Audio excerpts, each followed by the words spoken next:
He's FM 94.5 FM in Chetwynd, 104.1 FM in Dawson Creek, and online all over the world at peacefm.ca. I have a member of the People's Party of Canada on the phone, Ron Vaillant. How are you, Ron? I'm doing really good. That's good to hear. Now, some people might not know what the People's Party of Canada does, so can you give us a quick little synopsis of what you plan to do for us? Yeah, so basically the People's Party of Canada was started with Maxime Bernier. He was with the Conservative government for over 10 years. He ran in a leadership race. He lost by 1%. He stayed on for a whole year after that and basically got completely shut down. And Andrew Scheer didn't use any of his party platform, even though he had half the vote, basically, of the members. And he could have actually accepted maybe 10-20% of his party platform and united all the right, but that didn't happen. So basically, Max was left in a dilemma of just basically going back to private life. So he couldn't stand seeing Canada go down the drain with the way that the political parties are leading Canada. So he started the PPC on September 14th, 2018, and immediately had 30,000 members. And we have 312 candidates right now. We're going to, in a few weeks, probably, we're going to have all the candidates in every single riding in Canada. And we're taking off like a rocket because of our party platform, which is just stunning. Just looking on your website here, and I noticed that part of your platform is for global warming and environment. Now, here in the Peace River region, we have a lot of environmental issues. So what are some things that are you going to be doing for us? Well, I mean, we want to be able to open up the energy sector. We don't, like right now, what's being declared is climate. It's not climate change anymore. It used to be global warming. But before that, it was an ice age. When I was in school, they were teaching us that we're going to die of an ice age in the 70s because there was cooling from the 50s to the 70s. But anyhow, it's not climate change anymore. It's climate emergency and a nature emergency. Everything's an emergency. And what we're saying is that there is no scientific consensus that CO2, man-made created CO2, is bringing us into a climate emergency. As a matter of fact, there's a recent court case that was just finalized with Tim Ball. He's a Canadian scientist, and he actually challenged Michael Mann. That's the hockey stick chart that everyone was using, and it was well reported, on. And Al Gore used that in his Inconvenient Truth. And anyhow, so Michael Mann lost a court case against Tim Ball because Tim Ball said that he should be in jail for what he's doing, giving that kind of false report. And so Michael Mann did not want to go ahead and use his math in a court of law. So it's millions of dollars that was on the line, and now they have to pay Tim Ball's court costs. So that gives you an indication as to that whole thing there. But so as far as what we can do is the biggest thing that's happening is the industries are being shut down in part on account of the UN. The UN is basically mandating their Paris Accord.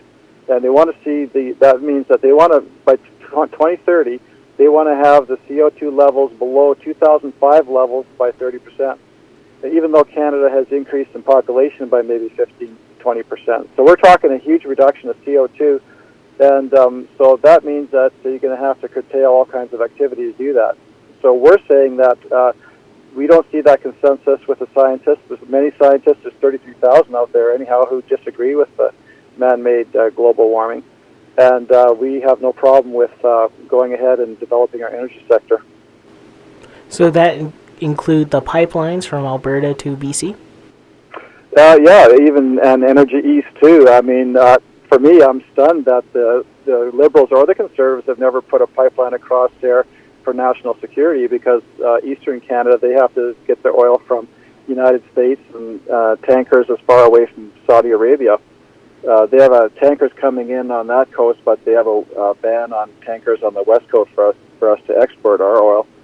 But so basically, and this is the thing, this is the key.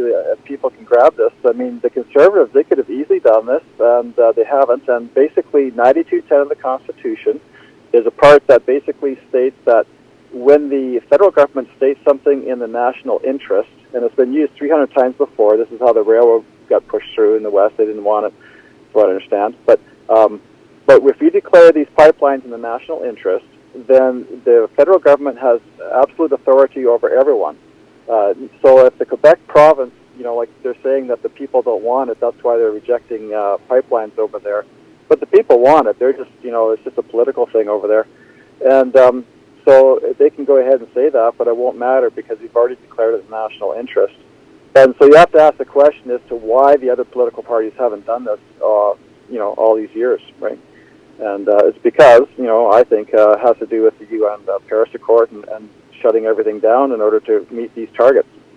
And if our listeners want to know more about the People's Party of Canada, where will we find it?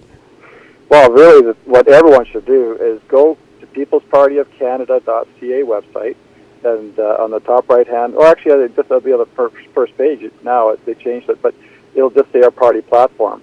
And it'll take you 5 minutes just to go over just the generalities of it. But when you start digging deep a little bit, and there's not too many words, really, it's short 500-word statements, then you'll be absolutely stunned.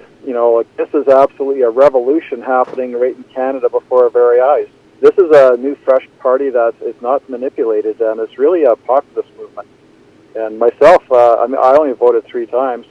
I voted to get Pierre Trudeau out and I voted Brian Mulroney, and we're facing the same thing again, and people just can't stand Trudeau again, but they're going to go ahead and they're going to have buyer's remorse because they're going to have a sheer dough, actually, because the Conservatives are only 20% off, really, in their party platform. They're still going to go ahead and increase our debt dramatically. They're not going to balance budgets for 5 years, they're saying, and Andrew had promised to, but he already broke his promise even before the election. And on it goes, really. So check out our party platform, and the fact that we are going to have candidates in every single riding in Canada shows that we can actually, become the legitimate, government of Canada. People back us. That people are finally tired of the LibCon party and where they've taken Canada. Well, thank you very much for taking the time to talk to us, Ron. All right, I appreciate it. Great. Thanks a lot. Bye.